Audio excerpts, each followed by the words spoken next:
আসসালামু আলাইকুম প্রিয় দর্শক, নির্বাচনকে সামনে রেখে বিভিন্ন প্রার্থী, বিভিন্ন রাজনৈতিক দলের নেতা এবং অরাজনৈতিক ব্যক্তিত্ব কিন্তু নির্বাচনে মনোনয়নপত্র জমা দিয়েছেন। এর মধ্যে কিছু বৈধ হয়েছে, কিছু অবৈধ হয়েছে, অবৈধগুলি নিয়ে আপিল চলছে, হয়তো দু একদিনের মধ্যে এগুলো সমাধান হবে। এই হলফনামাগুলো নিয়ে বিভিন্ন পত্রপত্রিকায় রিপোর্ট হয়েছে।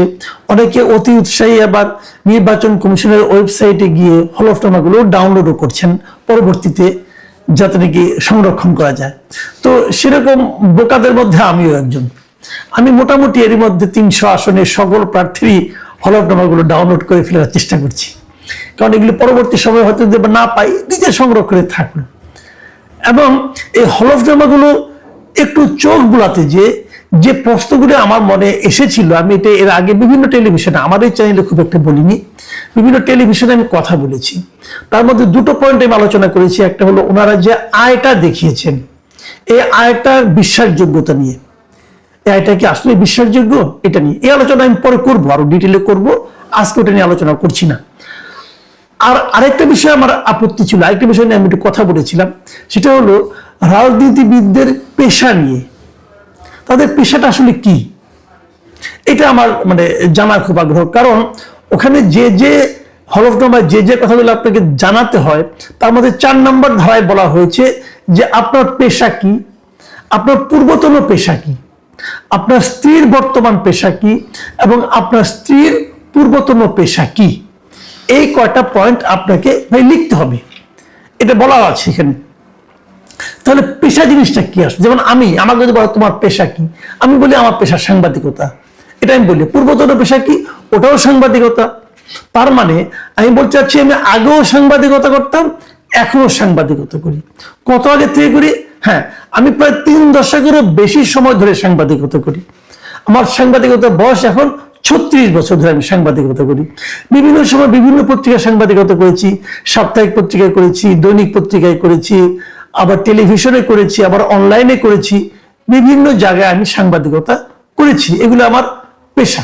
আমার বর্তমান পেশা কি? হ্যাঁ, আমি এখনো সাংবাদিক। অনেকে আমার জিজ্ঞাসা করেন আমাকে, কিছু কিছু লোক আছে, বিশেষ করে আমি এই নিউ ইয়র্কে থেকে যিনি অনলাইনে একজন সাংবাদিকতা করেন বলে আমি মনে করি, নিজেকে সাংবাদিক দাবি করেন না, মিস্টার ইলিয়াস হোসেন, উনি ওনার ভক্তদের মাধ্যমে প্রায় একটা কথা বলেন, মাসুদ কামাল কোন পত্রিকার সাংবাদিক, কোন মিডিয়ার সাংবাদিক।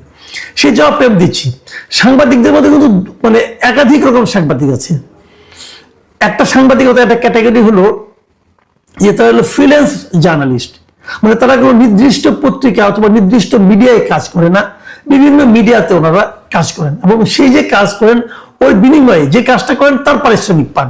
এরকম সাংবাদিক বাংলাদেশে অনেক আছে। আমি এখন ফ্রিল্যান্সিং করি, একটা ফ্রিল্যান্স জার্নালিস্ট। আমি 2022-এর অক্টোবরে আমার ওই সাংবাদিকতার চাকরি থেকে আমি রিটায়ারমেন্টে গিয়েছি, বলে দিয়ে গেছি। এবং যখন আমি ওই চাকরিটা ছাড়ি, তখন আমি বলেছিলাম যে আমি আর সাংবাদিকতার চাকরি করব না, সাংবাদিকতা করবো কিন্তু সাংবাদিকতার চাকরি করব না। আমি এরপর থেকে বিভিন্ন পত্রপত্রিকায় লিখি, যেমন আপনার জার্মানি থেকে বের হয়ে যায় ডয়চে ভেলেতে আমি নিয়মিত কলাম লিখি। বাংলাদেশে একটা পত্রিকা আছে আজকের পত্রিকা, এখানেও আমি নিয়মিত কলাম লিখি। আরো অনেক পত্রিকায় কিন্তু আমি কলাম লিখি, এবং যারা কলাম এরকম লিখেন তারাও সাংবাদিক। এমনকি যে সাংবাদিকের নাম আপনি কখনো দেখেন না, যিনি একটা পত্রিকার, আমরা অনেকে বলে প্রুফ রাইটার, আসলে প্রুফ রাইটার না, তারা হলো সহ সম্পাদক বলি আমরা বাংলায়। তো যারা প্রুফ দেখেন তাদের নাম কিন্তু আপনারা কোথাও পাবেন না, কিন্তু ওনারা সাংবাদিক ভাই, সাংবাদিকতার সংজ্ঞার মধ্যে ওনারা পড়েন। কাজে পত্রিকা চাকরি না করেও যে সাংবাদিকতা করা যায়, তারা হলো ফ্রিল্যান্সিং কথাটা আসলে কেন, ফ্রিল্যান্স সাংবাদিক কথা আসলো কেন? সারা দুনিয়াতে এটা আছে, অনেক বড় বড় সাংবাদিক আছে তারা ফ্রিল্যান্সিং করে। আমি ছোট সাংবাদিক, বাট ফ্রিল্যান্সিং করি। তার বাইরে আমি এখন তো মনে করেন আপনার ট্রেডিশনের বাইরে এই সোশ্যাল মিডিয়ারও সাংবাদিকতা আছে। আমি সেখানে যে আমার ইউটিউব চ্যানেল আছে, আমি সেখানেও কিন্তু সাংবাদিকতার যে চরিত্রটা, যে পলিসিটা, যে নৈতিকতাটা, সেটা বজায় রাখার চেষ্টা করি। তো যাই হোক, আমি আমার মতো সাংবাদিকতা করি। তো এরকম অনেকগুলি পেশাই কিন্তু আছে, যে আপনি কোনটা দিয়ে আপনার জীবন নির্বাহ করেন, ওটাই হলো আপনার পেশা। পেশাটা কি? পেশা কিন্তু ওইটাই, যে কাজের মাধ্যমে আপনি জীবন নির্বাহ করেন, আপনি পরিবার চালান, সেটাই হলো আপনার পেশা। তো আমার বক্তব্যটা ছিল যে যারা নাকি এরকম মনোনয়নপত্র দাখিল করেছেন, ওনাদের আসলে পেশাটা কি। আমি এই কথা প্রশ্ন আমার জেগেছে এই কারণে যে আমি অনেকগুলো মানে অনেক প্রার্থীর আমি হলফনামা দেখেছি। কারো পেশা চিকিৎসা, কারো পেশা ব্যবসা, কারো পেশা আইন ব্যবসা, কারো পেশা মাছের ব্যবসা, এরকম কারো ব্যবসা ইদানিং দেখতেছে একটা পরামর্শক, এরকম নানা ধরনের পেশা। রাজনীতি পেশা আমি খুবই কম পেয়েছি, আমি এই যাবৎকালে যতগুলি দেখেছি খুব কম পেয়েছি। তো আমার প্রশ্নটা হলো, আপনি তো আসলে আপাতমস্তক রাজনীতিক, তাহলে আপনি পেশা হিসেবে রাজনীতির কথা লিখবেন না কেন? এটা বলতে যে আমি উদাহরণ হিসেবে জামায়াতের আমির ডক্টর শফিকুর রহমানের উদাহরণটা একটা টেলিভিশনের টকশোতে আমি বলেছি, যেটা হলো নিউজ চ্যানেল 24 নামে একটা টেলিভিশন, সেই টেলিভিশনে 2 দিন আগে আমি বলেছি যে জামায়াতের আমির যিনি আছেন ওনার পেশাটা কি আসলে। উনি তো ফুল টাইম রাজনীতি করেন, এবং জামাতের রাজনীতিটা কিন্তু এমনই, জামাতে যারা ফুল টাইম রাজনীতি করে তাদেরকে জামাত দলীয় ভাবে তাদেরকে টাকা দেয়। এটা আমি ভালো, আমি পছন্দ করি এটা। তাহলে ওনার পেশাটা কি? ওনার মনোনয়ন পত্রে, দাখিলকৃত মনোনয়ন পত্রে হলফনামায় উনি দিয়েছেন ওনার পেশা হলো চিকিৎসক। এখানে আছে দুটো পয়েন্ট হলো বর্তমান পেশা উনি লিখেছেন, আপনারা দেখুন আমি এখানে দিয়ে দিচ্ছি। ওনার বর্তমান পেশা দিয়েছেন চিকিৎসক, ওনার পূর্বতন পেশা দিয়েছেন চিকিৎসক, ওনার স্ত্রীর পেশা হলো গৃহিণী, ওনার স্ত্রীর পূর্বতন পেশা হলো গৃহিণী। এই হলো উনি বলেছেন। প্রথমত ব্যাকরণগত একটা ভুল আছে, ওনার পেশা চিকিৎসা হবে, চিকিৎসা সেবা হবে, চিকিৎসক কেন আমি বুঝতে পারলাম না, চিকিৎসক তো হলো না। যাও, তারপরে আমি ধরে দিলাম ঠিক আছে। তো আমি এই জায়গাটাতে একটা প্রশ্ন করেছিলাম যে পেশায় যদি উনি চিকিৎসক হন, তাহলে ওনার চেম্বারটা কোথায়, উনি কোথায় চিকিৎসা করেন? আমি এই প্রশ্নটা করেছিলাম যে কেন ভাই আপনি লিখতেন যে আপনার পেশা রাজনীতি, কোনো সমস্যা তো নাই, আপনার পেশায় চিকিৎসক হয় কি করে? আপনি তো কোথাও চেম্বার করেন না, আপনি তো কোথাও চিকিৎসা শাস্ত্রের কোনো কাজই এখন করেন, আপনি ফুল টাইম পলিটিক্স করেন। এবং ফুল টাইম পলিটিক্স করতে কোনো অন্যায় কাজ না, এটা ভালো কাজ। আপনি ফুল টাইম পলিটিক্স করেন বলেই তো আপনি রাজনীতিতে আসছেন, আপনি এখন ইলেকশন করছেন, জনগণের কাছে ভোট চাচ্ছেন, জনগণ ভোট দিলে আপনি দেশের প্রধানমন্ত্রী অথবা বড় কোনো গুরু দায়িত্বে যাবেন, এটা তো কোনোটাই কোনো আপত্তি নাই। আপনি আপনার যোগ্যতার কারণে পলিটিশিয়ান হয়েছেন, তাই না? যাই হোক, আমার ওই বক্তব্যকে কেন্দ্র করে আমি হঠাৎ করে দেখলাম যে গতকালকে একজন বিখ্যাত ব্যক্তি একটা পোস্ট দিয়েছেন। সে বিখ্যাত ব্যক্তি হলেন মিস্টার পিনাকি ভট্টাচার্য। উনি প্যারিসে থাকেন এবং ওখানে বসে বসে দেশ উদ্ধার করেন, কোনো সমস্যা নাই, দেশ উদ্ধার করলেই হলো এক জায়গা থেকে, এটা আমার কোনো আপত্তি নাই।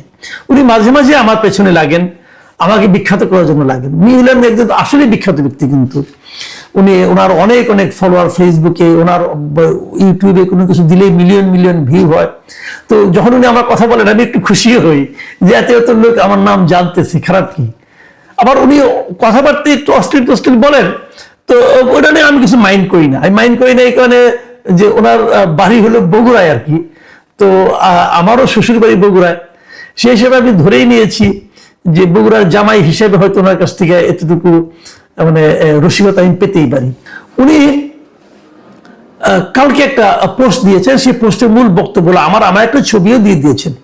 সেই চ্যানেল 24 এর অনুষ্ঠানে আমি কথা বলছিলাম, তার একটা ছবি দিয়েছেন, এবং উনি কি লিখেছেন আপনাদের আমি একটু পড়ে শোনাই। উনি লিখেছেন, 80-র দশকে ডক্টর কামাল হোসেন প্রেসিডেন্ট ইলেকশনে দাঁড়াইছে, স্থানীয় বিএনপির নেতা জিয়াউর রহমানের ক্যাম্পেইন করতে যায় বলতেছে, ডাক্তার কামাল হোসেন রে কখনো রুগীর চিকিৎসা করতে দেখিছেন? ওই জিন্দেগিতে একটা রুগীর চিকিৎসা করিছে? এই জামানায় জিয়াউর রহমানের পুত্র কথা কামাল রে পাইছে, ওই ডাক্তার শফিকের চেম্বার খুঁজিচ্ছে। এই হইতেছে বাঙ্গু এলিট, এরে নিয়ে আমরা বিপদে আছি। কিন্তু ভাবেন একবার ওই মহাথির মোহাম্মদ রে চে গুয়েভারা বা ফুটবলার সক্রেটিসের চেম্বার দেখতে চাইলে কিন্তু সারা দুনিয়ায় বিপদে পড়বে। এই হলো ওনার লেখা, ওনার স্টাইল এরকম। ওই যে বললাম পড়াশোনা করেন, তার প্রমাণ হলো উনি জানেন যে মহাথির মোহাম্মদ পেশায় ডাক্তার, চে গুয়েভারা পেশায় ডাক্তার ছিলেন, এবং ব্রাজিলের ফুটবলার ছিলেন যিনি সক্রেটিস, উনিও পেশায় ডাক্তার ছিলেন। কাজে উনি জানেন। এবং আমার মজার ব্যাপার হলো পিনাকি ভট্টাচার্য সাহেব নিজেও পেশায় ডাক্তার ছিলেন, উনি ডাক্তারি পড়েছেন আর কি। তো এদের চেম্বার খুঁজলে নাকি পৃথিবী বিপদে পড়বে। তো ভাই পিনাকি ভাই, আপনাকে একটা কথা বলি, আমি তো ডাক্তার লেখার কারণে তার চেম্বার খুঁজিচ্ছি না, আমি তার চেম্বার খুঁজিচ্ছি এই কারণে যে উনি লিখেছেন যে উনি পেশায় ডাক্তার। উনি যদি ওই হলফনামায় পেশায় জায়গায় ডাক্তার না লিখে লিখতেন রাজনীতিবিদ, তাহলে কিন্তু আমি এটা খুঁজিতাম না। আমি ভালো বগুড়ার ভাষা বলতে পারি না, যদিও বগুড়ার মহিলার সঙ্গে থাকি, কিন্তু ভালো বলতে পারি না, আমি খুঁজিতাম না ভাই। যেমন আপনি ডাক্তার লেখেন, আপনার মানে আপনি ডাক্তারি পড়াশোনা করেছেন, কিন্তু আপনার চেম্বার কিন্তু আমি খুঁজবো না, কারণ পেশায় আপনি ওষুধ কোম্পানিতে চাকরি করতেন, এখন আবার অন্য কোনো কোম্পানিতে চাকরি করেন। আপনি তো পেশায় যদি বলেন যে আমি পেশা ডাক্তার, আমি বলে আপনি পেশা হলো চিকিৎসা, যদি এটা আপনি বলেন তাহলে আমি খুঁজবো, নাহলে আমি খুঁজবো কেন? এখন প্রশ্ন হলো যে উনি লিখেছেন নিজের হলফনামায় যে ওনার পেশা হলো চিকিৎসক, লিখেছেন বলে আমি জিজ্ঞাসা করেছি। আর এটা কিন্তু ওই কারণে যে আপনি তো আসলে চিকিৎসক নন, আপনি ডাক্তারি পড়েছেন, আপনি চিকিৎসা শাস্ত্রে ডিগ্রি নিয়েছেন, কিন্তু আপনি পেশাদার চিকিৎসক এখন নন। আপনি লিখতে পারতেন আপনার পূর্বতন পেশা চিকিৎসা, বর্তমান পেশা রাজনীতি, কোনো আপত্তি ছিল না আমার। আমি ওই অর্থে বলেছি। যেমন আপনি পিনাকি সাহেব, আপনি এক সময় ডাক্তারি পড়েছেন, এক সময় ওষুধ কোম্পানির আপনি একজন কর্ণধার ছিলেন, তাহলে আপনি পূর্বতন পেশা হতে পারে ওষুধ কোম্পানির কর্ণধার, সিইও অথবা যাই হোক না কেন, সেটা নিয়ে আলোচনা যত কম করা যায় তত আপনার জন্য ভালো, কারণ ওখানে আপনার কিছু অপকর্ম আছে আর কি, যে ওটা বাদ দেন, ওইটা আবার বলি না, বললে আবার রেগে মেগে আমার নামে আবার একটা মানহানি মামলার জন্য হুমকি দিতে পারেন। উনি কিন্তু আমার নামে একটা মানহানি মামলার উকিল নোটিশ পাঠিয়েছিলেন, ভেরি ইন্টারেস্টিং। যদিও ওটাকে আমি খুব একটা অনার করিনি, ফেলে দিয়েছিলাম, তো কি আর করা যাবে, উনি তো আবার মামলাটা করেন নাই কেন বুঝতে পারলাম না, করলে একটু খুশি হইতাম, শ্বশুর বাড়ির দিক থেকে একটা উপহার পাইতাম আর কি। যা হোক, সে আলোচনা বাদ দিই। কাজে আমি ওই জন্য লিখেছি। কাজে আমার প্রশ্নটা মূলত ছিল যে রাজনীতিবিদরা যখন হলফনামা দিবেন, তখন সে হলফনামায় এমন এমন কথা লিখবেন না যাতে নাকি সাধারণ মানুষ বিভ্রান্ত হতে পারে।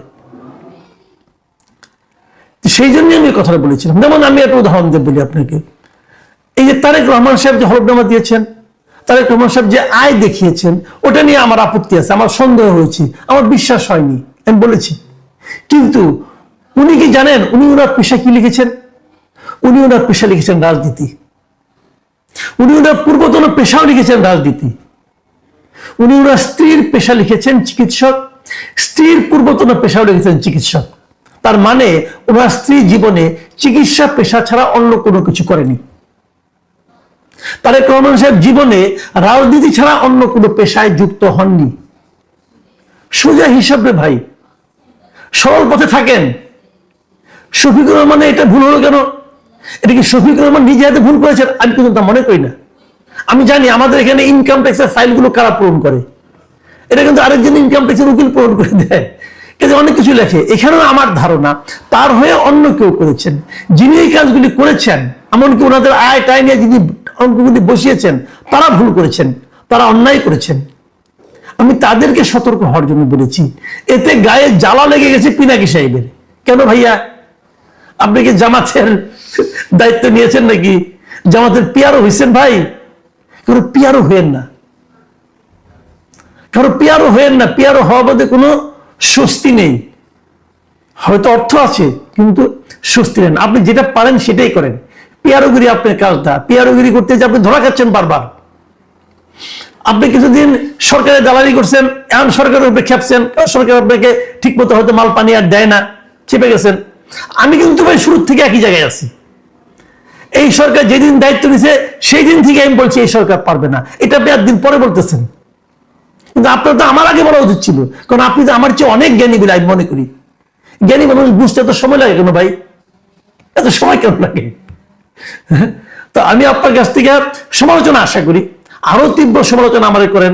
গালাগালি আপনি এটা মেনে নিচ্ছে, আপনার কাছে আমার গালাগালি কোনো আপত্তি নাই, কারণ আপনার শ্বশুর বাড়ির লোক, কোনো আপত্তি নেই গালাগালি, কারণ বাঙ্গু টাঙ্গু যা বলার বলেন। আমি মনে করি এটা আপনার মুখেই থাকবে, আমার কাছে আসবে না, কোনো সমস্যা নাই, তাতে আমি হ্যাপি। কিন্তু মূর্খের মতো কথা বলেন না। আমি কেন তাকে তার চেম্বার খুঁজতেছি, এটা হলো ওই কারণ, উনি যখন লেখেন যে পেশায় উনি চিকিৎসক, তখন তো আমি জানতেই চাইবো আপনার চেম্বার কোথায়। আপনি যদি লিখতেন পেশায় আমি রাজনীতিবিদ, পূর্বতন পেশা চিকিৎসক, তাহলে আমার কোনো আপত্তি ছিল না। প্রিয় দর্শক, হয়তো আমার এই আজকে আলোচনাটা একটু ব্যক্তিগত হয়ে গেল, কিন্তু এটা দরকার ছিল ভাই। রাজনীতিবিদদের আমরা এই প্রশ্নটা করতে চাই। হলফনামা যখন দিবেন, হলফনামা কিন্তু এটা কিন্তু এক ধরনের অঙ্গীকার নামার মতো, আপনি হলফ করে বলছেন, সেখানে প্লিজ সঠিক তথ্যটা দেন। কারণ এই হলফনামার মাধ্যমে আমরা আপনাকে চিনতে চাই ভোট দেওয়ার আগ পর্যন্ত। ভোট দেওয়ার পরেও এটা আমরা খতিয়ে দেখব।